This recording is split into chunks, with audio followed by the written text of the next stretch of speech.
Palestinian mother fears for her children after evacuating Gaza City. Polish opposition leader Tusk declares win. Biden considering trip to Israel in the coming days, and more. Today is Monday, October 16th, 2023, and this is the Dunkley Report.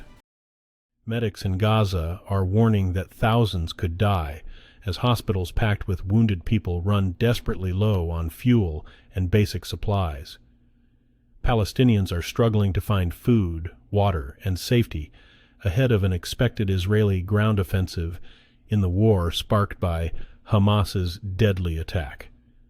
A week of blistering airstrikes have demolished entire neighborhoods but failed to stem militant rocket fire into Israel. The Gaza Health Ministry said over 2,670 Palestinians have been killed since the fighting erupted, making this the deadliest of 5 Gaza wars for both sides.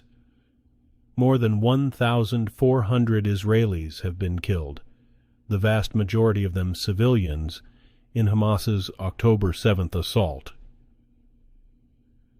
Fighting along Israel's border with Lebanon intensified, but Hezbollah says it hasn't entered the war. President Joe Biden has spoken with Palestinian President Mahmoud Abbas and Israeli Prime Minister Benjamin Netanyahu, urging the leaders to allow humanitarian aid to the region, and affirmed his support for efforts to protect civilians. The weekend calls came ahead of Defense Secretary Lloyd Austin's announcement that the U.S. was moving up a second carrier strike group in support of Israel.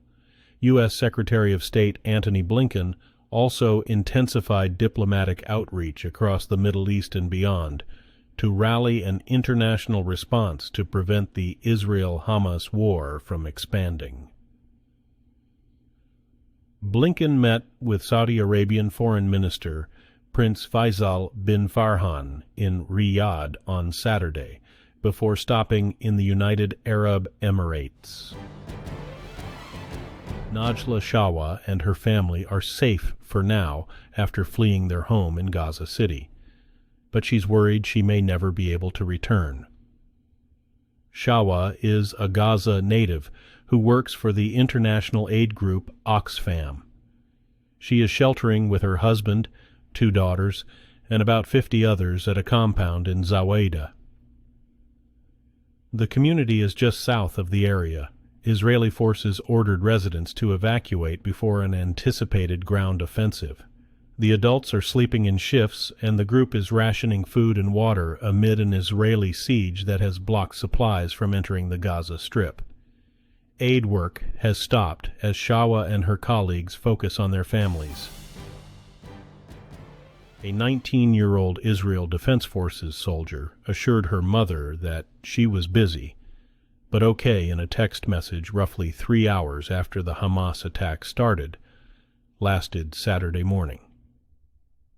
Ronnie Eshel's parents haven't heard from her since. They're desperate to find out what happened to their daughter, a third-generation Israeli soldier who was stationed at a military base near the Gaza border. Her father, Eyal Eshel, says the IDF considers her missing. The family fears she has been kidnapped. A week later, all they can do is wait for news. Polish opposition leader Donald Tusk is declaring the beginning of a new era after 3 opposition parties appeared to have won enough votes in Sunday's parliamentary election to oust the governing party.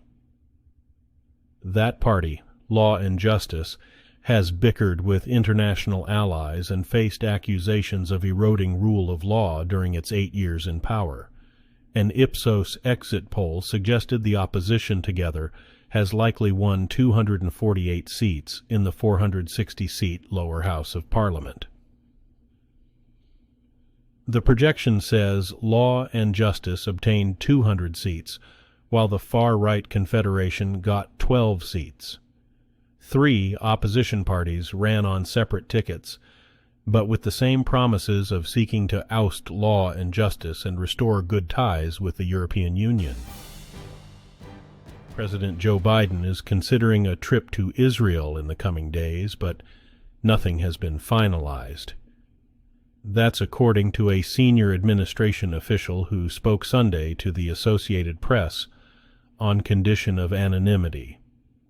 A trip would send the strongest message yet that the U.S. is behind Israel following the October 7th attack by Hamas. The administration has already pledged military support, sending U.S. aircraft carriers to the region as well as aid. Officials have said they would ask Congress for upward of $2 billion in aid for both Israel and Ukraine. An inexperienced politician and an heir to a fortune built on the banana trade has won Ecuador's presidential runoff election. With over 97% of the votes counted, electoral officials say Daniel Noboa has a 4-point lead over Luisa Gonzalez, a leftist lawyer and ally of exiled former President Rafael Correa. Gonzalez conceded defeat during a speech before supporters Sunday night. Ecuadorians have a universal demand for the next president: safety. The new president will govern only through May 2025. That is what remains of the tenure of President Guillermo Lasso. He cut his term short when he dissolved the National Assembly in May amid impeachment proceedings against him.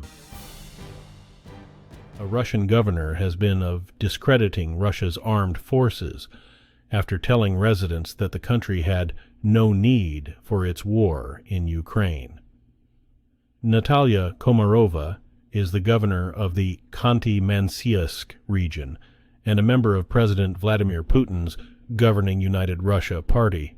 She made the remarks during a meeting with residents in the Siberian city of Nizhnevartovsk on Saturday.